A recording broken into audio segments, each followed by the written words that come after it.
Edi Rama, thanks for coming. We'll start with the European mission, since that's your mantra. Albania has been a candidate since 2014. Since the beginning of this year, you've been pushing hard to get accession talks started as quickly as possible. What's so attractive about the European Union when you can see the state it's currently in?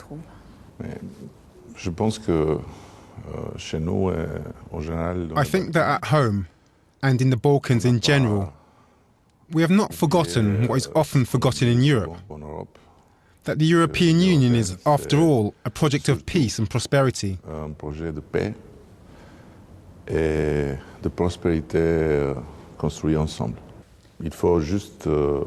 You must remember that for the first time in 68 years, I went to Belgrade.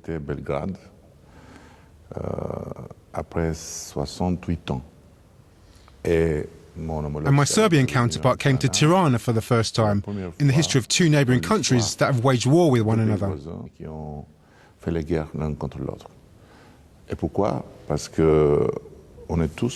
And why? Because we are all united in this bid to join Europe.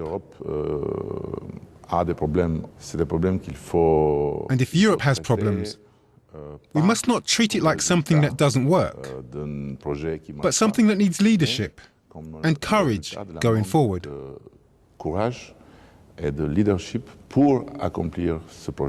And in a troubled European Union, what would be the point of welcoming Albania, which still has many problems?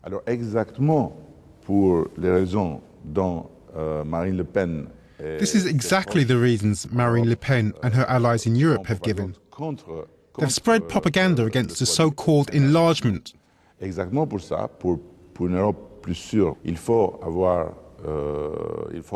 Europe will only become more solid if we complete this project and don't leave a grey zone in the middle of Europe, where players outside,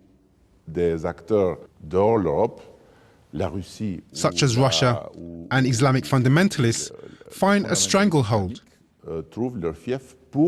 to endanger the security of Europe. Anyway, before you start membership talks, Brussels says you need a major overhaul of your legal system. Progress on this has been slow, notably because of conflict between your government and the opposition, which has slowed things down. How are you going to get yourself out of this tricky situation? Reform won't be a long time coming. We started on this road over a year ago, and we're in the process of wrapping up the loose ends. It's a fundamental and radical constitutional reform to completely change our legal system. And yes, it's very difficult. There are discussions, and there's probably going to be more. But you need to remember two things. For a start, we're on schedule. What's the time frame? When would you like to adopt this reform? We want to open membership talks by the end of the year. We want the reform passed by the time the Council of Europe meets. And it will be passed. On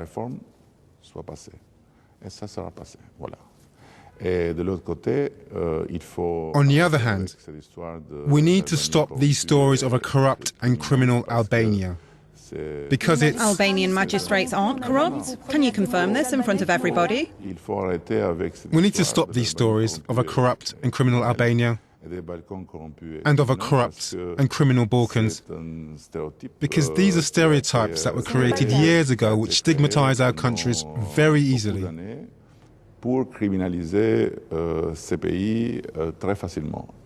According to Italian anti-mafia prosecutors and expert reports, around 1/3 of the Albanian economy is governed by crime of all types of trafficking: drugs, arms, women, organs. That's disgusting. That's disgusting. There has never been a report anywhere that says 1/3 of the Albanian economy is based on human trafficking, drug trafficking. What are your projections, your figures? Do you deny the fact that there's illegal trafficking of drugs, weapons and women in Albania? I strongly reject this. And I tell you, it's completely untrue to talk of trafficking weapons in Albania. So there are no problems with crime in Albania. All is good. Why do we need to go from one extreme to the other? I don't understand it. Either there is no problem or crime is everywhere. Why? Isn't there a more rational answer? Or is it just journalistically interesting to tell these stories? You've described Albania as if it were the source of all evil in Europe. But that's not the case. That's not what I said. It's a country that changes every day, with problems, with a very, very difficult past, the most difficult of all the communist countries. Because we were cut off not only from Eastern Europe, but Western Europe for 50 years.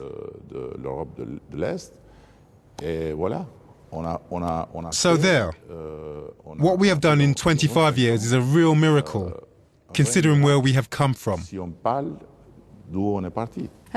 Let's change the subject and talk about the economy that you're trying to develop and boost. Foreign investments are on the up. However, the country produces very little and imports a lot of goods.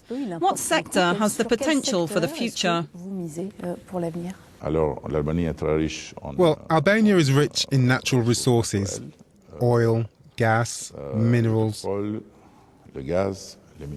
Albania's tourist industry has amazing potential. Un potentiel extraordinaire sur le tourisme. L'Albanie peut développer. We can develop a competitive agriculture sector to provide enough for our needs. And we've done a lot in the energy sector.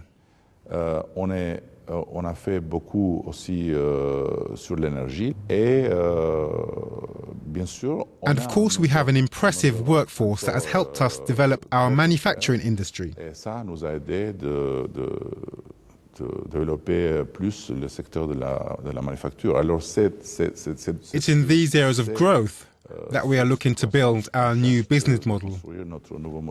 And it works. Et ça marche. Let's finish on a more personal note. Before entering politics, you were an artist, a painter. Looking back, do you regret leaving the arts world? Me? I never regret anything. I had other plans, but there you are. I'm here now, in front of you, and I took on the great responsibility of leading my country. And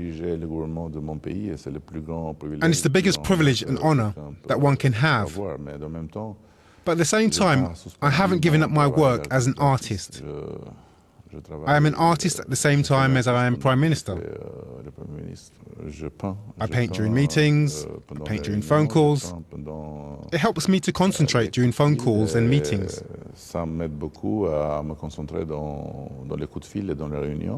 But as you can see, I don't paint during interviews. So it doesn't work perfectly all of the time. Edi Rama, merci. Merci.